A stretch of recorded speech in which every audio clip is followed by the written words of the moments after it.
He's a renowned past life regression therapist, one of our most favorite spiritual scientists. He's founded the Quantum Life University and has done groundbreaking work in the field of past life regression, inner child healing, family constellations, and just so much more. Everything to do with your quantum life. Dr. Newton has pioneered it alongside with his wife, Dr. Lakshmi, and we have been so blessed to have him as a member of our family for so many years. So it's a great honor, Dr. Newton, to be in this conversation with you today. And it's wonderful to share the same platform with you always. So welcome, Dr. Newton. Same here. I feel so privileged, so honored being interviewed by Pinky. And I'm happy today. Yeah. And it's like you are my teacher now. You are going to ask me questions. I'm going to ask you questions, but I can never be your teacher. It's like the disciple, trying to teach the guru is not going to happen. Wonderful. Dr. Newton, you have chosen a very, very interesting topic for today, and I cannot wait to dive into it. It's really exciting for me. So we are talking about Buddha on the dance floor. So what happened? Yesterday was Buddha Purnima, and Buddha got so high that he's dancing. So it was a Buddha party. So tell me, what do you mean by this? What do you mean by Buddha on the dance floor? Let's talk about that. Yeah.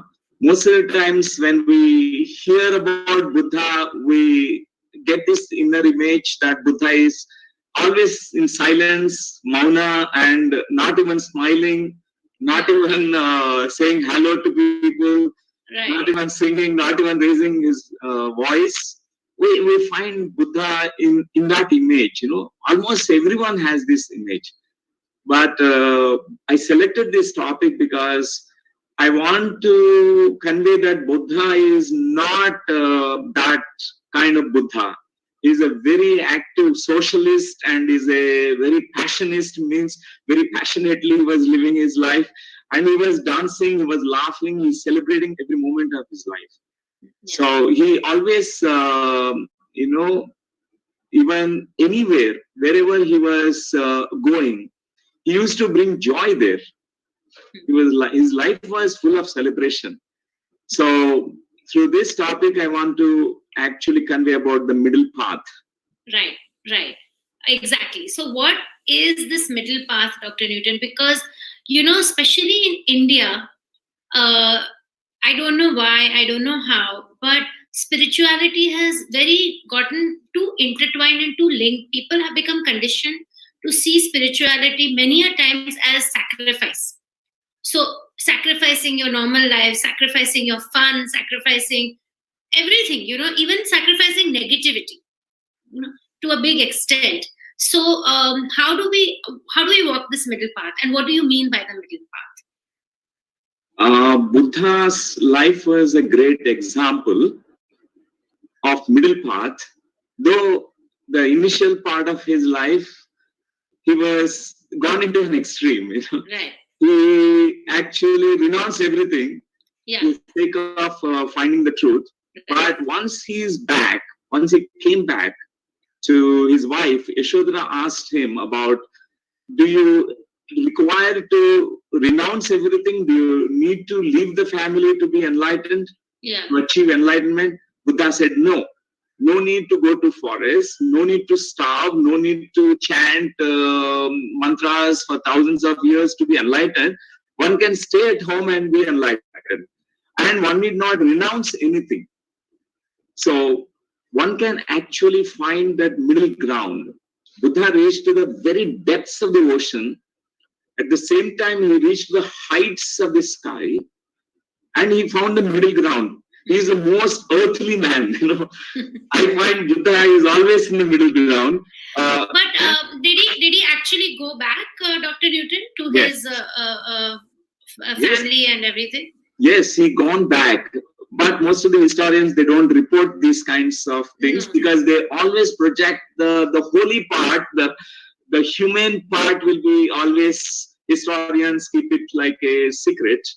They don't report those experiences. But I guess Buddha was not, against participation in, all the daily life activities like dancing or singing and celebrating. And I always visualize Buddha not in only that form, like meditating under a tree, but also I see Buddha with the guitar playing a song, and Buddha on the dance floor, like how Michael Jackson dances.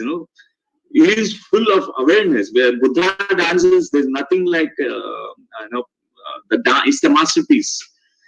So anything he does with such passion and compassion and with awareness.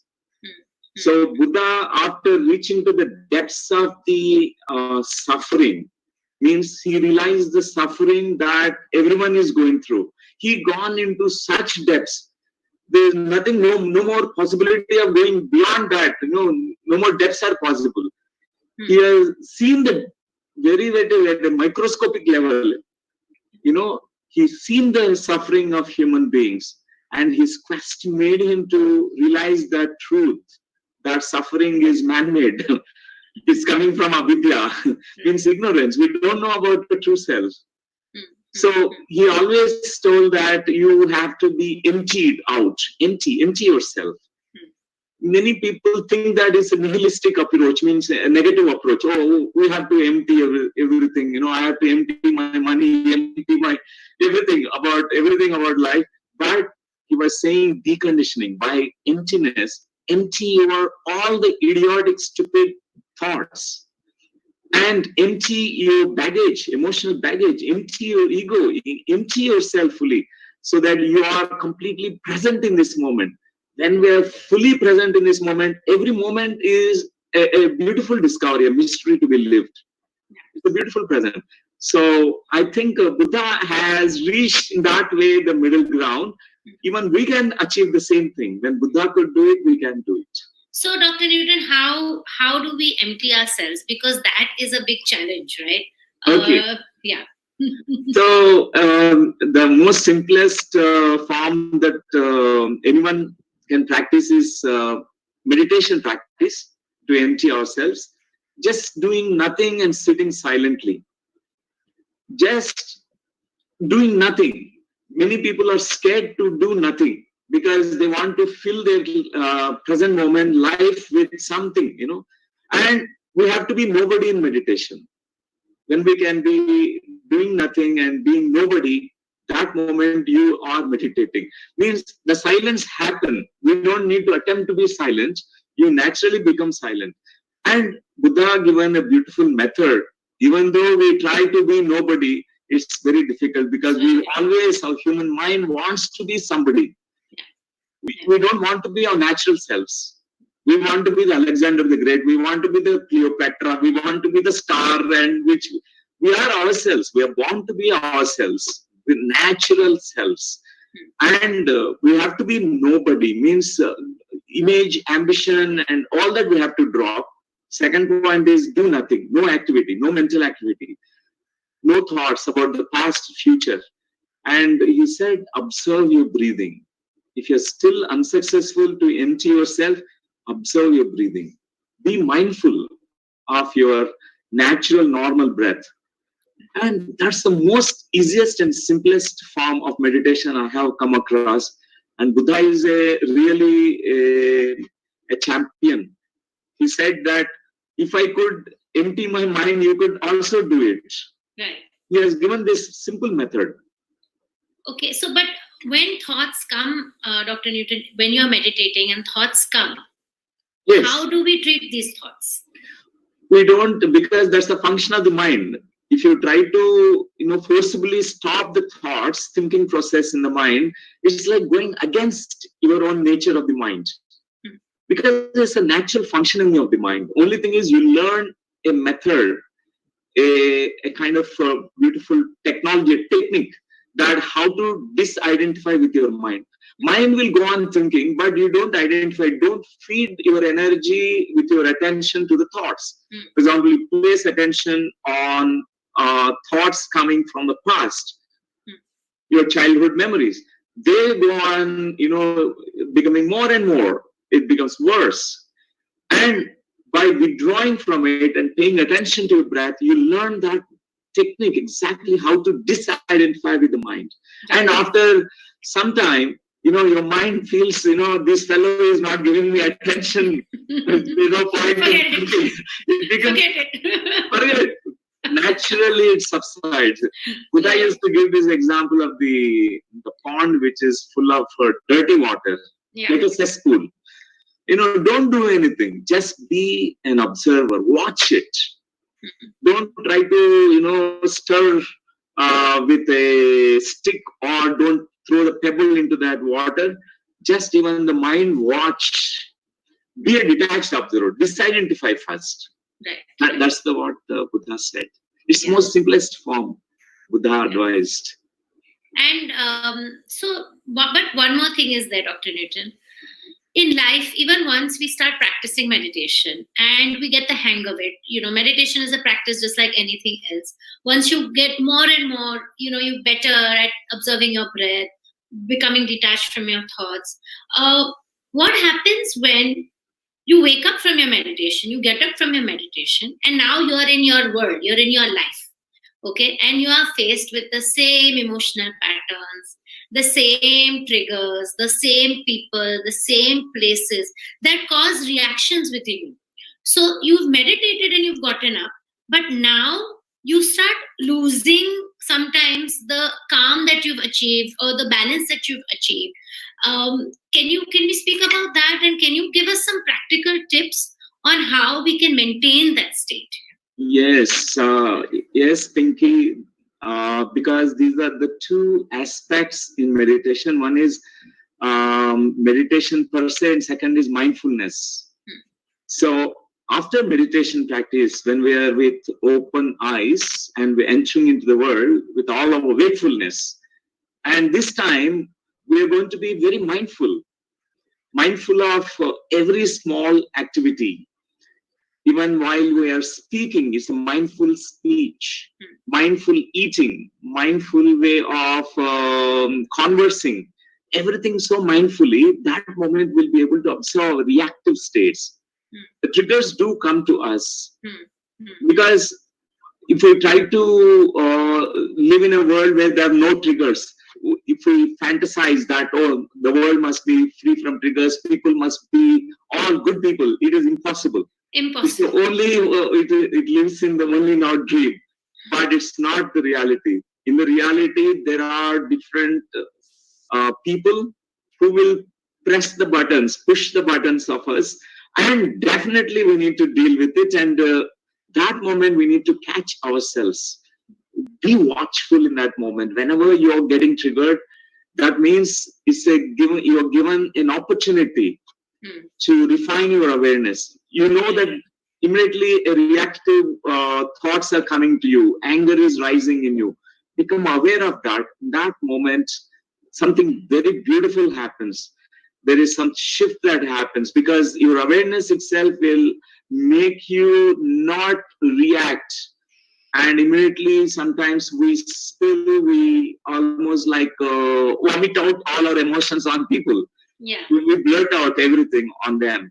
And in that moment, you can be very responsive instead of reactive. So you can slow down, you just notice. You only thank that person who stirred your emotions instead of because he is given his opportunity to notice yourself. Because Buddha's life is a great example of mindfulness. His whole life was complete training about mindfulness. He was such a simple being and an extraordinary being with extraordinary awareness. Even people used to write in the ancient scriptures, some of the Buddhist scriptures, that how Buddha used to walk, that itself is a delight to watch, it seems. The way he just keeps the robe on him is also a delight to watch with mindfulness. Every movement of his hand also is mindful. And the way he speaks to people, it straight away comes from his heart, from his wisdom. It's not coming reactively. And one time, one woman was scolding Buddha because they were all begging for food. They visited one village. The woman was scolding Buddha, you are such a, very robust and good-looking, handsome and young person. Can't you work hard and earn your food? Why are you begging? Almost a few hours she was scolding. Buddha was just not reacting. He was just humble. He was just looking. He was just observing without reacting. And finally, she got so much exhausted and she said, why are you not reacting? Are you not a human being? Human beings supposed to react. And Buddha said very wisely in that moment, with all the awareness, he said, if some gift is given to me, if I take the gift, it belongs to me. If I don't receive the gift, and the gift goes back to the person who is giving the gift to me. So you have offered the gift to me, you have scolded me, you have uttered certain few words, but I did not receive it. So it belonged to you. It's not belonging to me. So Buddha always lived with such awareness. So many stories, very, very simple stories. It conveys such beautiful messages from the life of Buddha. One time, one practical situation has come. Buddha's life, they used to travel from one village to other village. Whenever all the Buddhist monks, there were around 500 monks used to travel along with Buddha. They used to go to village. 3 days camp used to be there. So one village, they used to reside for 3 days. And they will take shelter in certain few homes. They know that difficulty. Buddha told the Sangha that if we stay for a long time, Atithi Devo Bhava will not happen. People will be, when this guest will leave my home, they will think that way. Buddha knows about the difficulties. Even the hosts need to feel good. They will be okay with 3 days. After 3 days, we need to leave. That day, when they reach to one particular village, there are around 30 members of Buddha Sangha, because they were in different villages spreading meditation. So Ananda came. Ananda was a cousin and also disciple of Buddha. Said to Buddha, one thing I must tell you. When I came and I found one woman who was so beautiful in a very beautiful home, and she invited me to stay in her home. She is a single lady and no one with her. And I came to know from others that she was a prostitute also. And all Sangha members were, chit-chatting now. See, Ananda was tempted. He is losing monkhood. He is going to violate certain boundaries. All that. Buddha calmly said, okay, Ananda, yes, you must not refuse her invitation, because she invited with all her heart. It's a compassionate gesture. You must go, kindly go and be there for 3 days. The whole Sangha was now rumors, what Ananda will not come back, he will only marry the woman, he will stay there, he will leave the whole Sangha. What happened after the first day? All the monks were also listening to what's happening there, wants to watch what's happening to Ananda. So all their eyes are on him. So there was a sound coming. And Ananda also singing along with the lady. Again the rumors, Ananda started singing today, music, some kind of, they have fun and all the music is happening. He's forgetting about all the path. The second day, they're dancing, he's dancing along with the girl. And the third day, not only dance, singing and dancing together. The third day, they thought now no one will, he will not be there in the Sangha. And the third day, they have to gather at one place. Everyone was already gathered. Ananda finally arrived. No one expected Ananda will join, but he came back. He came back not as a one person. He came back as another person also. One more person joined the Sangha. That lady also became a monk that day. She was following she was wearing the Buddhist robes. She was learned about mindfulness and awareness. And everyone now was so silent, was touched by even silently, how Buddha was guiding the whole Sangha with so much awareness.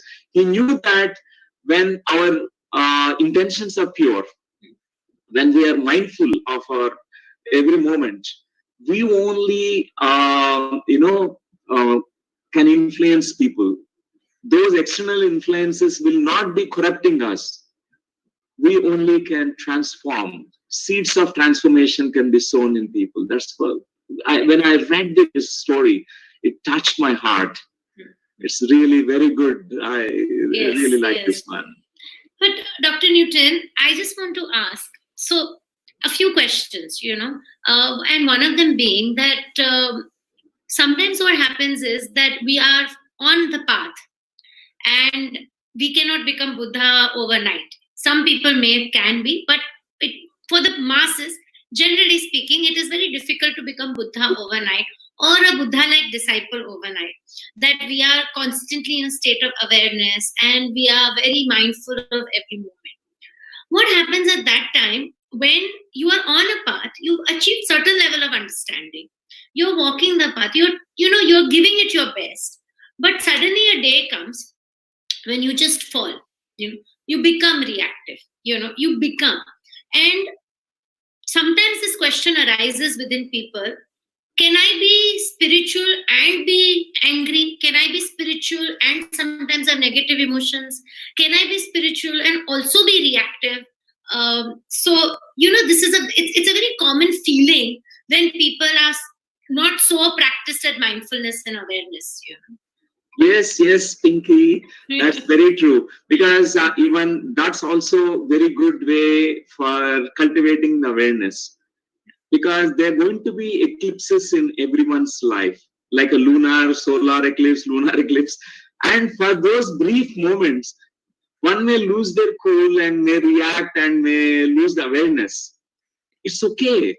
And become aware that you lost the awareness the very next moment. Maybe for a few hours you lost the awareness. It's okay. You have to be so compassionate towards yourself.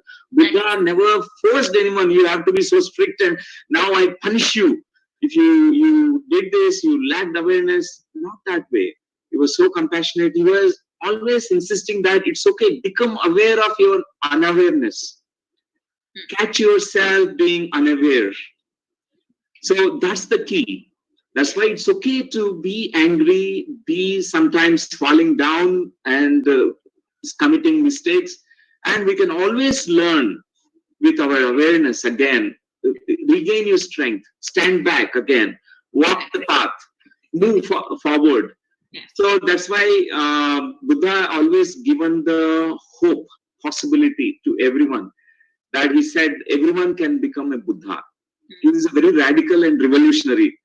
He did not stop anyone to become a Buddha. He said, if I could become, he never encouraged people to be disciples at all. Devotees are not a question at all, because his path is always a practical path. He said, practice, less theory. He never given lectures and intellectual discussions. No, not at all. He was always insisting, close your eyes, observe the breathing, and be mindful when you are doing anything in your life. Very simple teachings. And he was encouraging people to recognize their Buddha nature.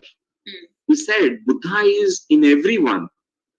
Only thing is recognize it. Wake up.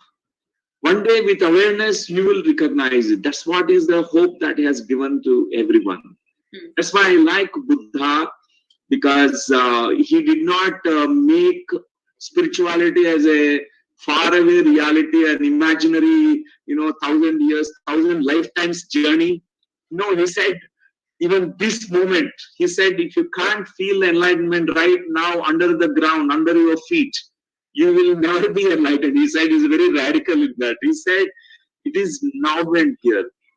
He is such an amazing master. He said, those who can, in this moment, can stay in this moment fully, full of awareness, without any kind of unwholesomeness in their thoughts, they reach Nirvana in this moment. In Pali language, he said, Nirayam Papa Kammino Saggam Sugati Niyonti Parinibbanti Anasava. That means those who have these unwholesome and life negating thoughts, negative thoughts, they're going to create such kinds of hell right now. In this moment, they experience hell. Those who have pure, like a positive and life enhancing thought forms, they create heavenly experience right now. We said those who have reached the silent mindfulness and aware mind, awareness, this very moment they experience parinirvana. So he did not say that parinirvana you will achieve after this kind of intense sadhana. That's why Buddha is different from Buddhist, being a Buddhist, being Buddhism. Isms and that's a later part. After the master disappears, the whole thing will drop down. We only worship Guru. We now say, pray to Buddha. Oh, Buddha, Buddha, Buddha. Only chanting the name of Buddha, one will not become Buddha. Buddha said, you have to be practicing what I practice this way and I realize my soul. And the same way you need to do. So that's the amazing part of Buddha's, teachings. So when Buddha says he attained enlightenment, or when people on the path are seeking enlightenment, what is enlightenment? What is this thing that we're after? How do you define enlightenment? And or what was it when Buddha said, or the disciples around him says that he became enlightened? What is the enlightenment that we are seeking? Yes. One thing is he talked about 3 levels of degrees of enlightenment. The basic enlightenment anyone can reach in the same lifetime. Nirvana, he called it as Nirvana. Means anyone who ever comes into the path of awareness and meditation, they have this quest, why I'm suffering, why there is suffering. If I'm not suffering, why there is suffering around me? Why COVID-19? Why at this point of time? So everyone has this question. And that question opens the doors of wisdom. And he said, there is a cause for it. There is, avidya is the cause, ignorance is the cause, because you don't know about yourself. And you are attached, you're clinging, you're craving, you are not allowing things to happen. So he said, in this very moment, you can transform the suffering into great, what is called as wisdom. The lotus flower can bloom from the mud. From the place where the mud is, from the same place, from the mud only, the suffering, from the suffering only, the enlightenment arises. Means you will realize that, okay, my eyes have seen the suffering so far because I have limited views. I have limited thoughts. I have limited way of viewing this world. I have limited kinds of behaviors, limited behaviors. And my wisdom is very narrow. My wisdom is very limited. That's why I am perceiving it, everything as really a tragedy here. But this inner transformation, you watch from a different set of eyes. He talked about it, Anapanasati meditation, what experiences we get, the Vipassana experience, meditational experiences, which shows you that you are not this body alone, you are much more than this, you are much more than the mind, much more the emotion field. You are that consciousness which is watching everything. So he said, once you arrive at that place of consciousness, which is non-linear and non-local, then you are free from suffering. Suffering in that moment ceases. So far you thought everyone is really troublemakers for you. Everyone taking advantage over you. But now you perceive they are the great benefactors to you. You consider them as your teachers who showing you the path. They trigger you to come into this greater realization that you're much more than this physical reality. So this is the first basic enlightenment. The existence of soul means consciousness, which is not limited by our personality. And the second level of enlightenment is when you can know that you are not only this 3-dimensional entity, you are the multi-dimensional entity, and you have lived many pasts, you are going to live many futures, and your soul is eternal, seeker and eternally evolving, and you are not different from the that consciousness which created everything. So this, he called it as the next level of enlightenment. He called it as parinirvana. In the parinirvana, the maturity in enlightenment, not only you are the soul, individual soul, you are the collective soul. You are part of everything. And finally, the Mahaparinirvana, Buddha talked about it, is another new dimension that Buddha has stated. He said, this can be achieved not through your own personal pursuits, but he says, when you can be of great service to the life, when you can make thousands of Buddhas, thousands of people to reach enlightenment or nirvana, then you reach to Mahaparinirvana. That's called Buddha state. The first state he calls it as Arihanta. The second he calls it Bodhisattva. The third one is called Buddha state, Tathagata state. So I think enlightenment is the sum total of knowing about yourself. So initially we come to know that we are only the consciousness in the soul. Later on, Buddha talked about anatta, means there is no separate self. First he said, you have an individual soul. That's what is the first realization everyone gets. I'm an individual soul, I am different from others. But later on, Buddha talked about anatta, means there is no separate self. Your self is no more individuated self. You are part of the everything. You and the whole existence is not different. This is the parinirvana stage. And the third stage is always to go to co-creator stage, where you participate in the spreading work, and you uplift many souls, like Mahavira, like Buddha, and all of them. Many Tirthankaras have this. Right. After they become a Tirthankara, they say that I will make at least 1,000 people Tirthankaras. I will make them cross the shore. So that is the 3 degrees of enlightenment that Buddha was talking about. Dr. Newton, on the journey to enlightenment, where do you see people struggling the most? The first stage, the very first step itself, because the mind is the most tricky part of a human being. It distracts us, and we need to be, sincere in our practice, so that we learn how to disidentify from the mind, and also to decondition this mind. It takes a lot of practice, like layers of conditioning process. Well, even spirituality, we have so many conditionings. We think that, many fear spirituality because they think that I have to run away from life, I have to be an escapist, I have to renounce my family and all that. They are scared. They're scared to be enlightened also because of the conditioning layers. So I find the first step itself, people, they struggle a lot. And once we, know the no mind state, how to become zero. Those who become empty and zeros in their mind, they are heroes. The very next moment, everything, the whole universe fills them because you have emptied yourself. The whole universe is you. You are the universe, and universe is you in that moment. So that is where, Dr. Newton, what about, regular negative emotions and everything? Somehow a lot of people can achieve the evolution over. But sometimes we suffer terrible losses in life. Terrible tragedies happen to people.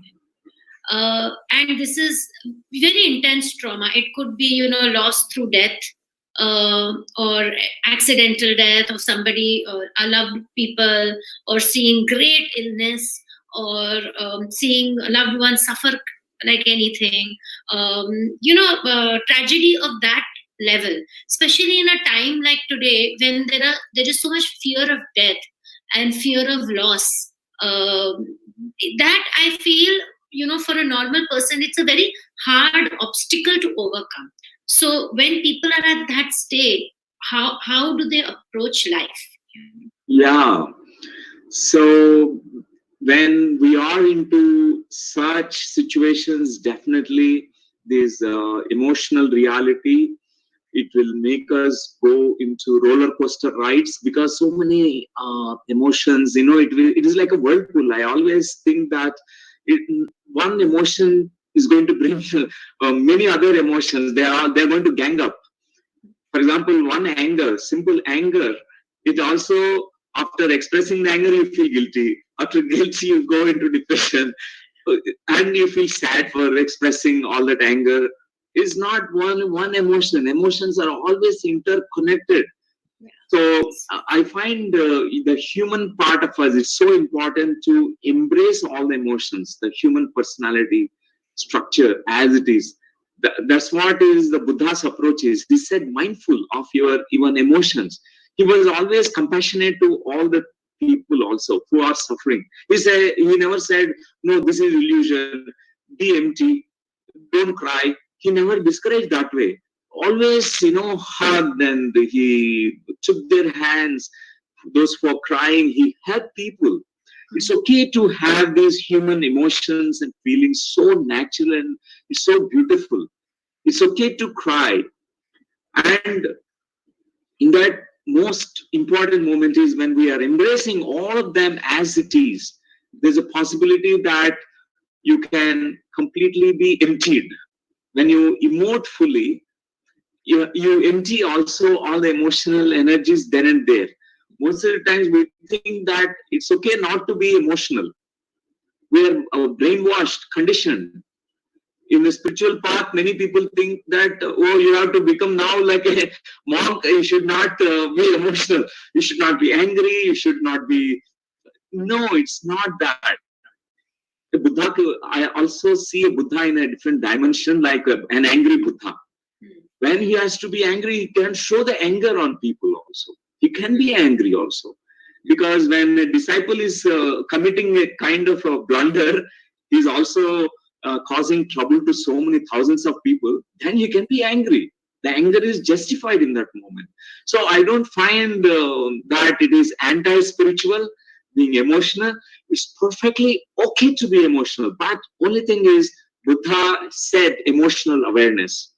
Carry always anything that you go through in life, add awareness to it, attach to it, then all things will be taken care. Right. Even a thief comes to join a meditation class, not to judge a thief. Teach him meditation and let him learn about mindfulness. Ask him to be mindfully do the thieving process, the stealing process. His profession he can continue. But very soon that he will leave this profession. Of course, this awareness itself will refine people. That's why many people after meditation practice, after the cultivation of awareness in their life, naturally the emotions they dissolve. They don't find that the old emotions still they are no more carrying them like a baggage. So it's very interesting. For example, even the grieving for the dead ones. So natural. We miss the physical presence of the loved ones. It's natural to grieve, not to stop those tears. But we also, with awareness, when we go through that emoting process, we touch to a deeper dimension of life where we realize that the soul which is eternal, the soul which is beyond time space, and we understand from that perspective the memory of the person is still the person is alive in you. The person is alive in your breath. So you don't miss them after your awareness is cultivated. It is deepened more. That's what I feel, that we should not feel guilty for having emotions. Many people feel guilty to have, feel shameful that they're angry, still angry after entering into meditation. And we have to completely feel normal. It's okay to be like that. It's okay to feel fear. It's okay that sometimes you do mistake. It's perfectly all right. But always cultivate awareness. Along with awareness, you know how to refine and progress. So, Dr. Newton, I have two questions for you, and then we will take some questions and answers. If anybody feels like, you guys could start typing your questions while I ask Dr. Newton a couple of questions, last questions. One is, why was Buddha so linked with celibacy and his monkhood? why it almost feels like if you have to follow in the footsteps of the Buddha, then you have to be celibate. So many people don't want to renounce that aspect of their life, or family Yes. life. Yeah.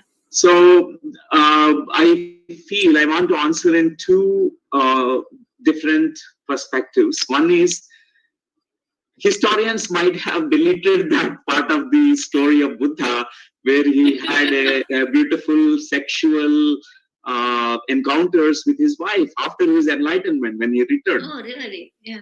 I feel that I can understand that, because always they want to project only the spiritual holy side, but the humane. The Buddha is the most humane master. He's a very simple, ordinary, very ordinary, and I feel that he is down to earth. That's why I feel that he was completely in a middle path. But second aspect, I want to also answer this question through the other perspective, that once we realize that there is a greater joy than the sexual joy, the joy of, every moment, the joy, ecstasy that we get when we are actually living in a dimensional plane or the higher dimensional reality in this moment, that joy is incomparable, unparalleled to the sexual joy, the celibacy. That's why he did not say, you be celibate, then only you will become enlightened. No, I think he might have said, celebrate. Everyone missed that R part. The letter R is missing. But I feel that Buddha is always encouraging people to be the householders, family people. And he said, I am a monk and I left the family. It does not mean that you don't need to leave your wife and children. He said, stay in your home and you can still achieve enlightenment. So that is the message of Buddha, that I feel that's what the approach of Buddha. And the one last question, Dr. Newton. Today, if Buddha were amongst us, what would he have said about COVID-19? Okay, Buddha is present right now with us. He only tells that, don't fear. Don't fear, because your fear is being born from your ignorance. Know that this situation has come to teach you the profound lessons. It's teaching us about the coexistence. You need to exist with all the beings, animals, plants, and don't harm, don't violate, don't be violent towards animals, don't kill animals. That's what Buddha says. Buddha's whole life is that. I can hear him saying that COVID-19 is not a curse, not a kind of disaster. It's a wake-up call. It's a wake-up call for the whole humanity to wake up, to be more compassionate. His whole life is the life of loving kindness, compassion. He used to tell everyone to be metta and karuna. These are the two words that he used. And even we need to also bring this loving kindness towards animals and plants. Right now, this is so essential.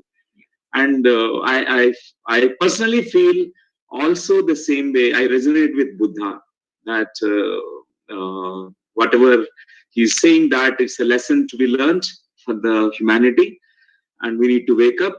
I also resonate with the same information. Yeah. Okay, Dr. Newton, can you show me the questions, please? Guys, tech team. Okay.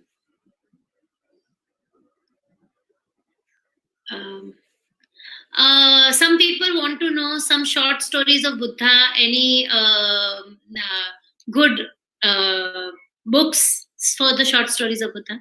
Short stories of Buddha. Jataka tales are really good.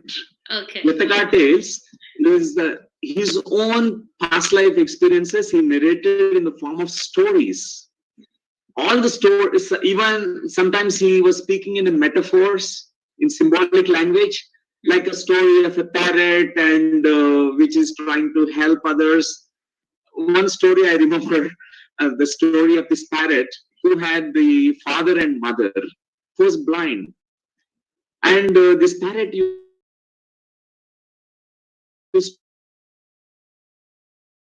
to bring the rice and all the grains for the parents every day. So one day, this parrot found that there's not much food available in that location. And this parrot went to a field. There, the owner of that field, the farmer, the field owner, he was very generous. He was allowing all the birds to eat the grains. So he was eating the grains, but he was very surprised that so many, almost half the crop is eaten by birds. And never it happened before. He was always generous. Then we thought, I have to now find out who that stranger is who is coming and eating. Not to punish, but to know, just to know. So he captured that parrot, he put a trap, and then he was put inside a cage. Then he asked the parrot, why are you taking so many grains? You are only one single bird. Then the bird said, I have two parents. I have my mother and father. They're blind. I have to feed them, otherwise they can't find the food.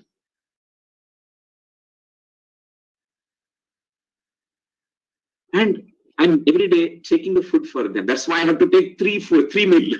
That's why I'm taking more grains. He was so touched, he released the bird. He said, I've given you the permission to eat anything, any amount, every time. I give you all the permission. So such small stories, really, we understand that compassion of Buddha also. Like parrots have families, birds, animals have families. When animal, they have to feed their own family. And if we are killing the animal, they're also missing. They're going to grieve for the family. So I think these Jataka tales are so beautiful. I recommend the Jataka tales.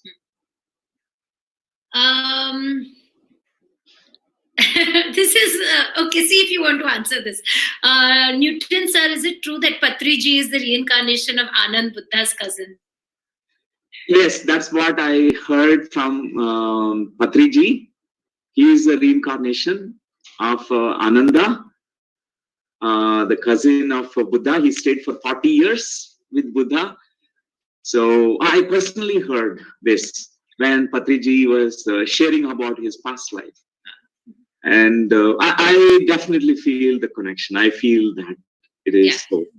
Yeah, even I feel the yes connection to the whole Buddha Buddhahood when we talk about Patriji and his community. Okay. So normal people are struggling with daily troubles. I understand karma will interfere, but practical issues and challenges concerning livelihood and emotions halt slow through the process. Do we plainly accept everything, or at times do we react to that? Okay, we don't need to really react and suffer. Actually, suffering becomes more when we react. Instead, do mindfulness, because many meditators, everyone has the survival issues. They have to struggle in their lives. And definitely meditation and awareness will help them to solve. And it makes them go through everything in smoothly. We don't fear much. We don't react much. We can solve our issues. Meditation strengthens us. That's what I feel. Yeah. A lot of people struggle with this, Dr. Newton, between karma and creating your reality. If everything is karma, then why create reality?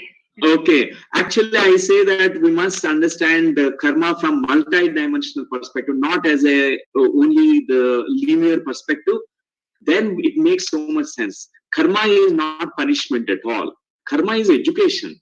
Karma is, maybe it has precipitated or it has made us to go through certain kinds of conditions here right now, which is actually helping you to raise above.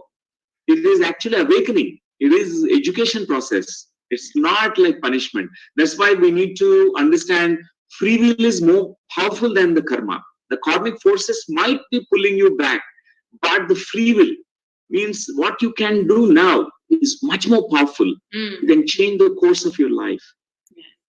So you can overcome. You don't have to be a slave to your karma. You can overcome it. Not at all, not at all. We are not slaves to the past at all. Not slaves to the past karmic forces. And we can actually cut all the strings of the past. And all the karmic forces can be released. It's like as we become aware and more awareness is cultivated in us, we will be able to drop the old past because the lessons we capture. How do we develop compassion?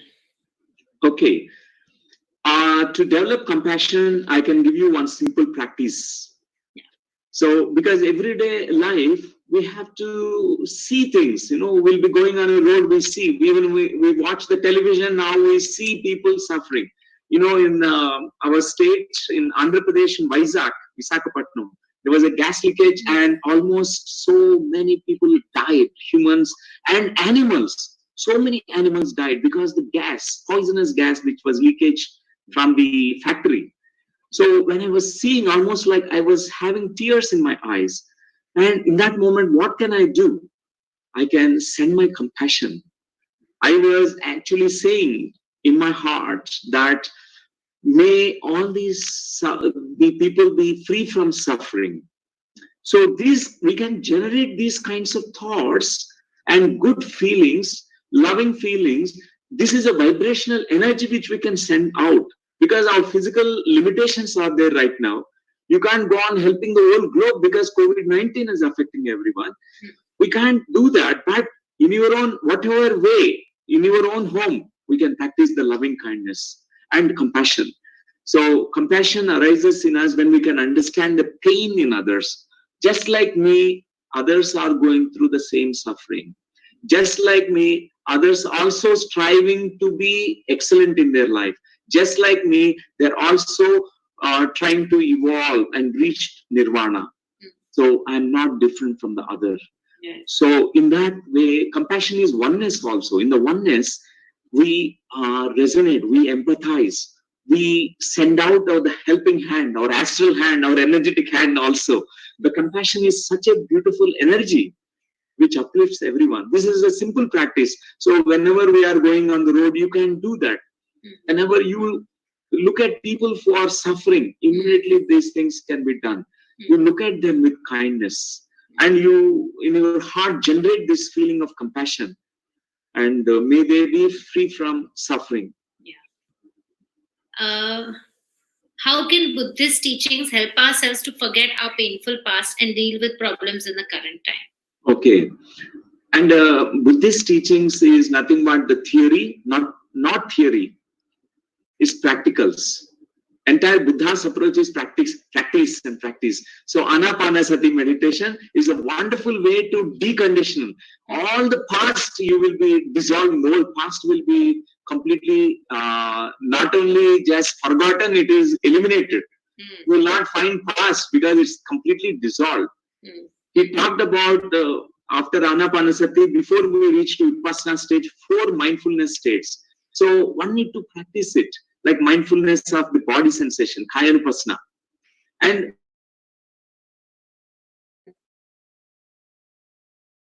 mindfulness of the feelings, feeling perception, Vedanupassana.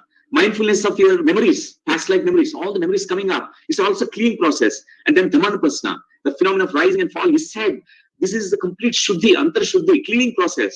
So that's why Anapanasati is the inner cleaning process, inner purification process. Your mind is totally deconditioned.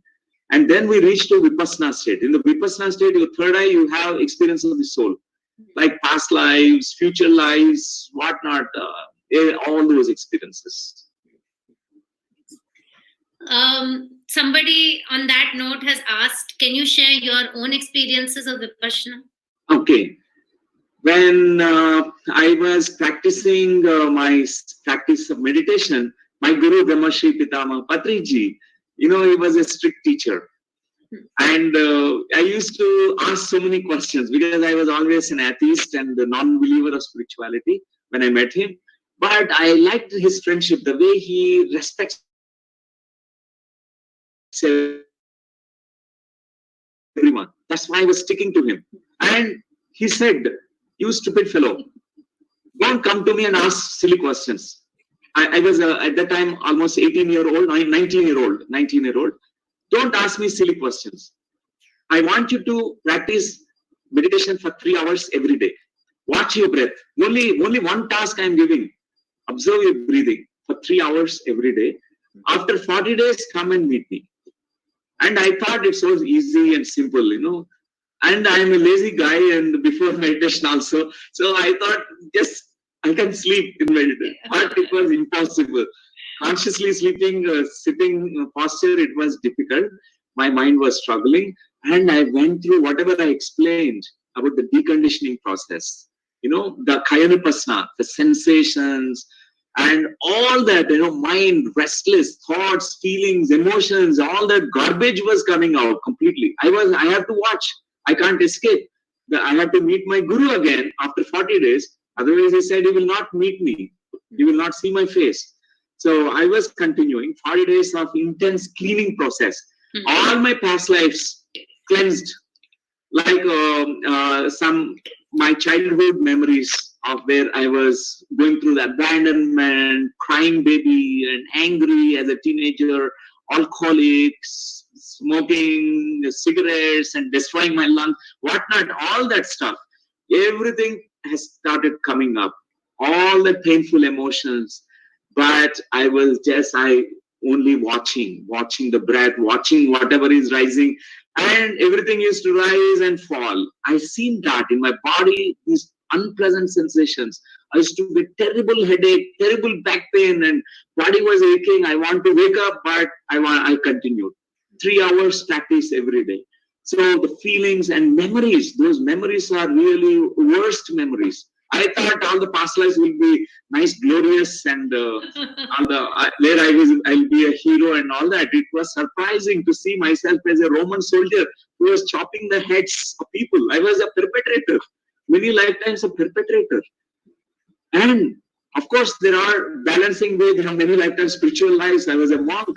I was an acharya teaching reincarnation and law of karma in ancient Takshashila. So this is like a beautiful process.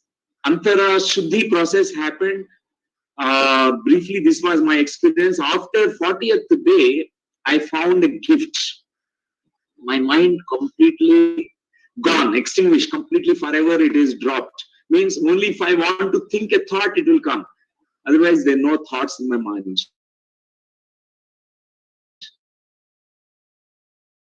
Wow. Because something happened. I know the switch in my mind, and a big third eye appeared after 40 days practice.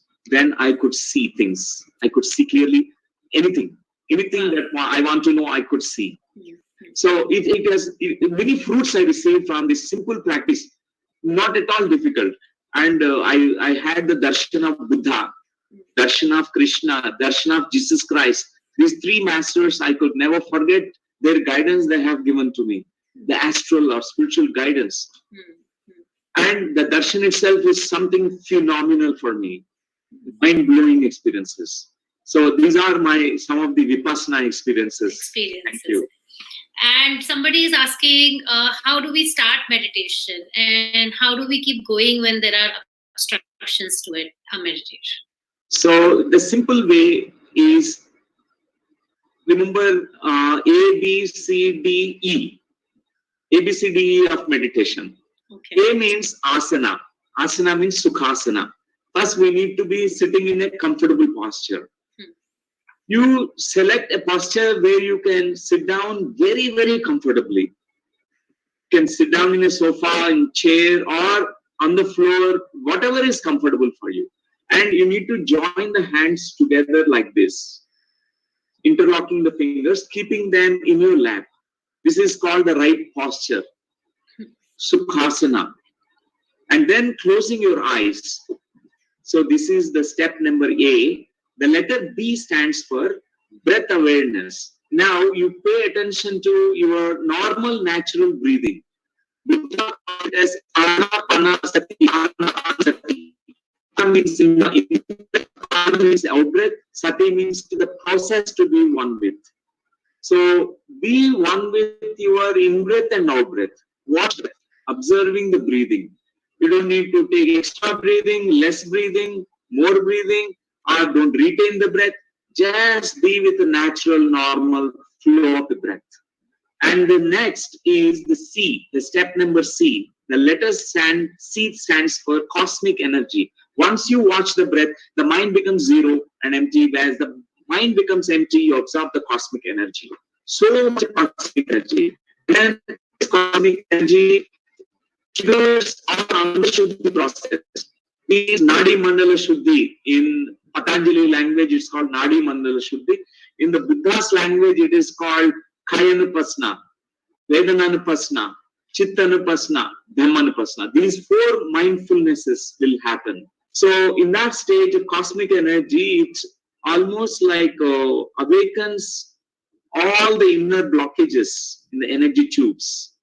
It almost, your energy gushes there and pushes it out. That moment you get unpleasant sensations, unpleasant feelings, unpleasant memories, and all the cleaning process. And after that is called D. You enter into D. D letter stands for divine experiences. So many divine experiences. This state of vipassana happens. So you have a third eye experiences, you have astral travel, sometimes you are Kundalini Shakti, Samsara, and so many experiences, divine sounds, divine what is called visions, and you have divine fragrances. So many divine experiences come to you. And these are A, B, C, D. After that, E. E is called, as a result of all your mind experience, enlightenment. There is a bulb which is going to be lit inside your mind. Your mind is suddenly, wow, aha moment occurs to you. You suddenly feel, yes, I know what is the truth. One day you wake up with like a light inside which is lit inside your mind. So that's enlightenment. So this very simple A, B, C, D, E. Lovely, Dr. Newton. Yeah. Thank you. This is a very good question. In a very simple, practical way, how would you make kids aware of Buddha and inculcate the Buddha in them?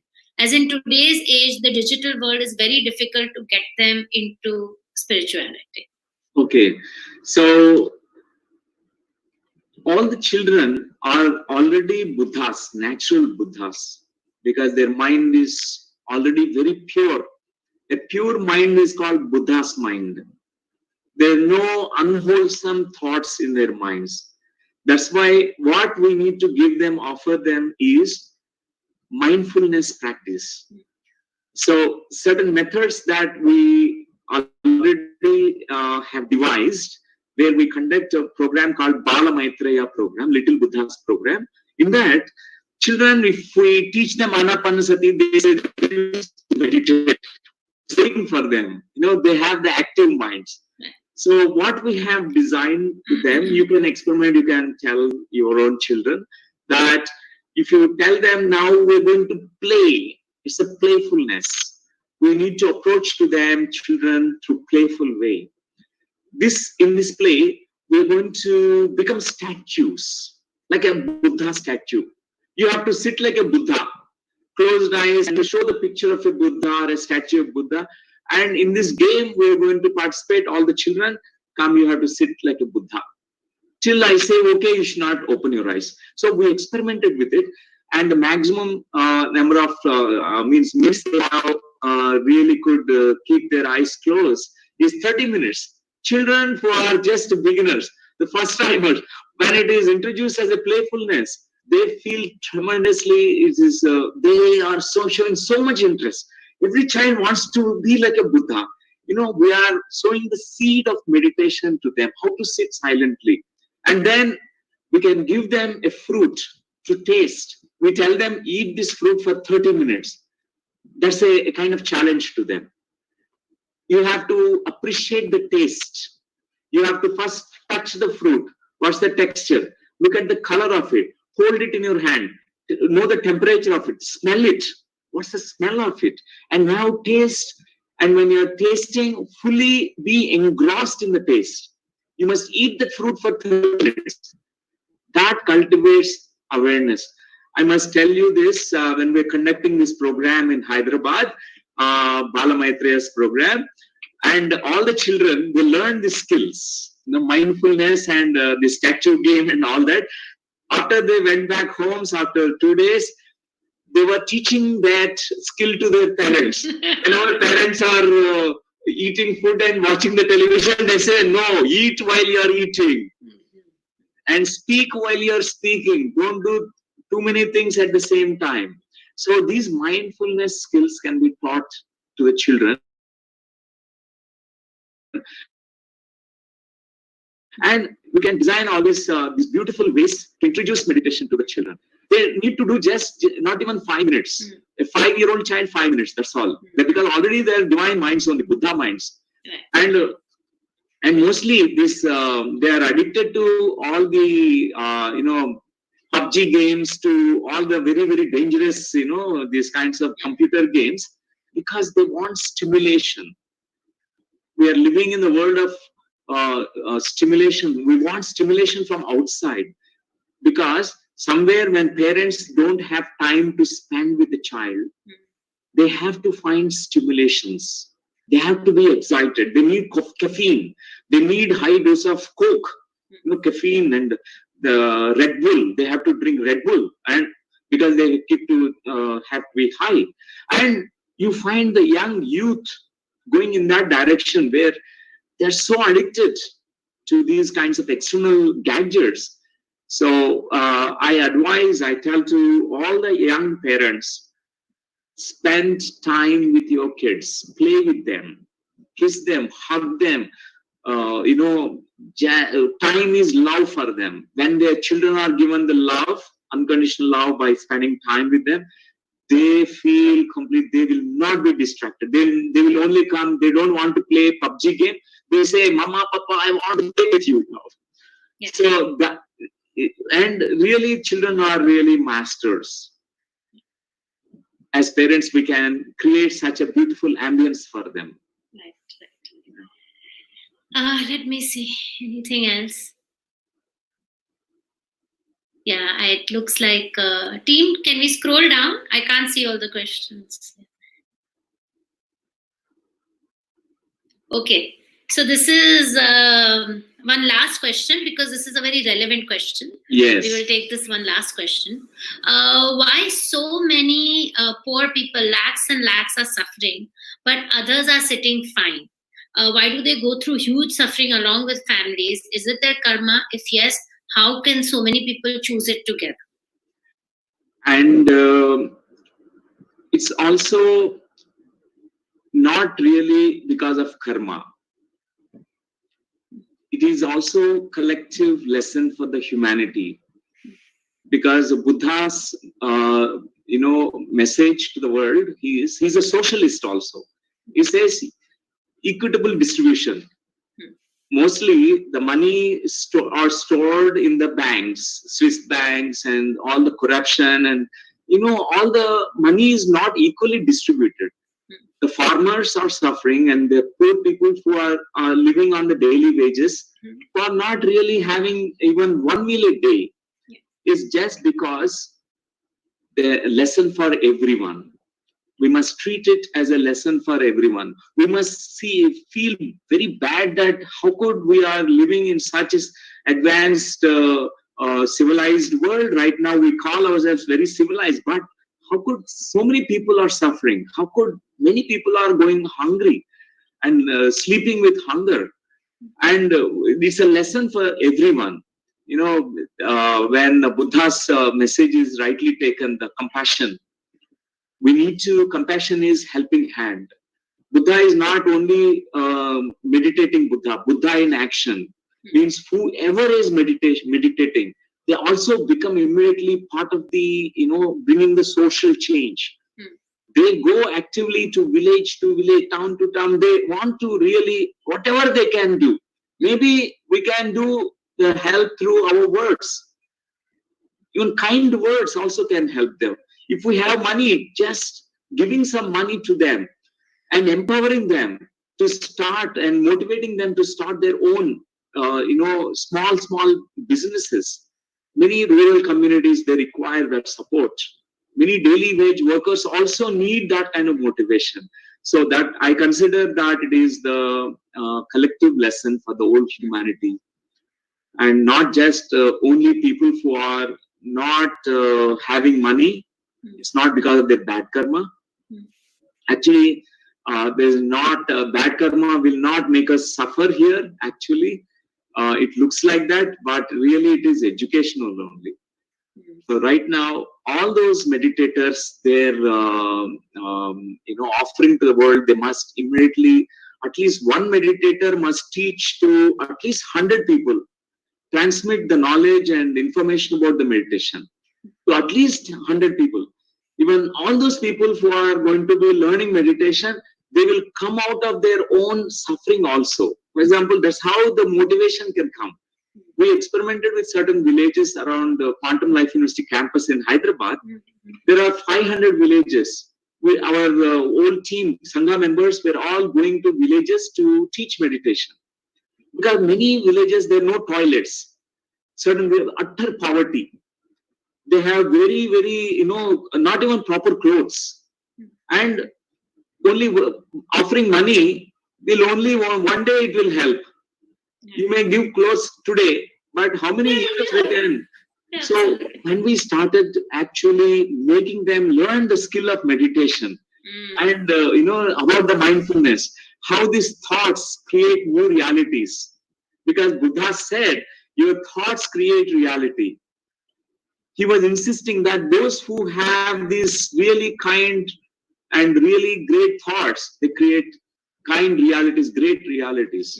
So we could see the great change in people. So we don't need to depend on someone. We can always uplift our own selves. So that's why offering meditation to everyone is a wonderful way that we can also bring a change. And second is, whatever that helping hand that we can give, the equitable distribution of everything, the knowledge, power, money, success, everything need to be shared. The world belongs to everyone. Resources on the world belongs to everyone. So that's my answer to the question. Thank you. Thank you, Dr. Newton. It was a absolutely wonderful, wonderful, enlightening session, as always, with you. And wish you all the very best. And I hope to see you. And thank you again for your time. Thank you, Pinky. It's wonderful. Thank you, friends. Thank you. Bye. Thank you. Bye. Bye. Bye. Bye. Thanks, everyone, for tuning in.